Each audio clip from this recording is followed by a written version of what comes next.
Kevin, thanks for being here. Hey, thank you for having me. January 21st, 12:01 a.m., you became free from the shackles of the government. Is that a significant change, or have you already kind of immersed yourself in the internet and technology since your probation 3 years ago?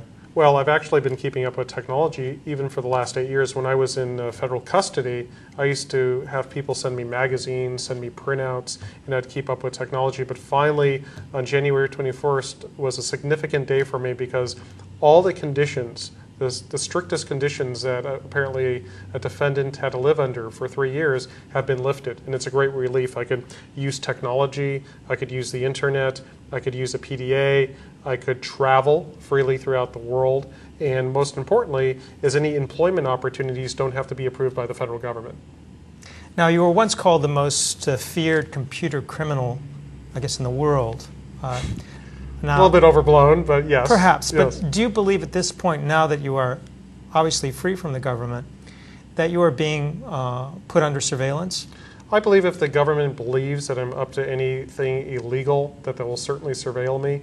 And I don't think it's over. I think the government will continue to watch me for the rest of my life, and especially if they believe that I'm involved in something. And it's just something I have to live with. And as long as, even though I don't like it, and as long as I keep my nose clean, hopefully they'll move on to, bigger fish. Well, now that you're free to outfit yourself, what kind of gear are you picking up? Well, I got a present yesterday. Steve Wozniak actually gave me a getting off supervised release present, so I got a new titanium power book.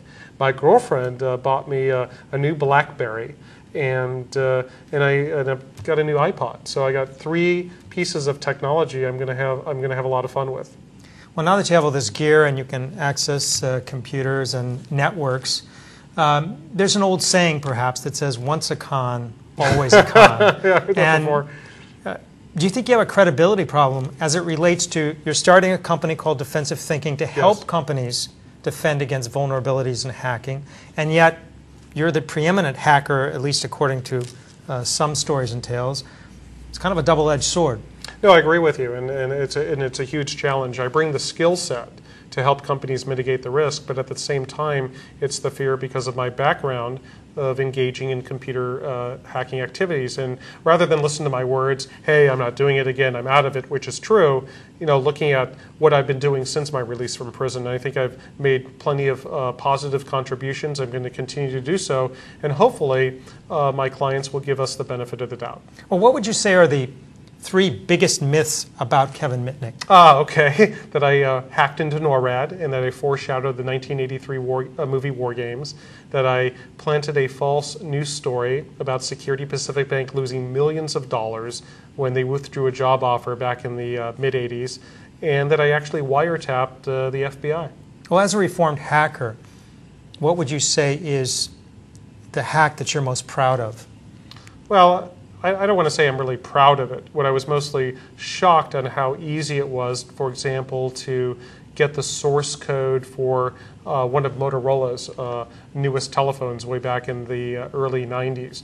And it wasn't a technical attack, it was merely calling up the right people within that company and convincing them to transfer the source code to me, to an internet service provider. It's nothing that I'm really proud of, it was just really the most shocking because of this huge company you would think would have had stringent security policies and procedures in place, and apparently they probably did, but people weren't really abiding by them. Well, you're coming back into this communications and network world at a time when security is really on everybody's mind. How would you characterize the state of cybersecurity at this point? Well, I think it's a double-edged sword. I believe that hacking, getting into systems and getting into networks is much easier than it was back in my day, because there's so many different tools out there that you can basically go to the right websites and download. Even exploit code is published, so even people that don't understand... But equally, aren't there better defenses against those kinds of attacks as well? Exactly, and security technologies are improving. You have better firewalls, encryption, biometric authentication. Remember after 9/11, facial recognition systems at the airport, which really didn't work, but they were really hyping it up and talking about it. But you also have to think, the more advanced security technologies become, the more likely that the attacker attackers are going to exploit other vulnerabilities, get hired at a company as a janitor or a lower paid position, use the art of deception to manipulate trusted people within that organization, or even compromise physical security.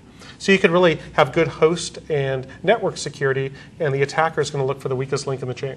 So you have a company now, Defensive Thinking, that's aimed at helping companies prevent those kinds of attacks. How many people in the company? I understand you're working with the actor Kevin Spacey on some projects. What's going on there? Yeah, Kevin Spacey's new company, Trigger Street, we're in talks right now about producing a series of security awareness training films that will be marketed to the commercial sector to help companies train their people on the threats and the methodologies that the attackers use, so they will hopefully be able to recognize these type of attacks. Do you ever think about going into the private sector in terms of working for a specific company as opposed to starting your own company? I mean, have you been approached by companies Yes. to be kind of like a marquee employee? Yeah, especially since I've been off supervised release, I've been contacted by numerous organizations that are interested, and actually on Monday, the day before my supervised release actually expired, I had an interview up here at a Santa Clara company that looks very interesting. And I'll see if hopefully things will work out, and I could work in corporate America and at the same time have an information security consultancy that could help companies as well. Great. Thanks very much for joining us, Kevin. Thank you.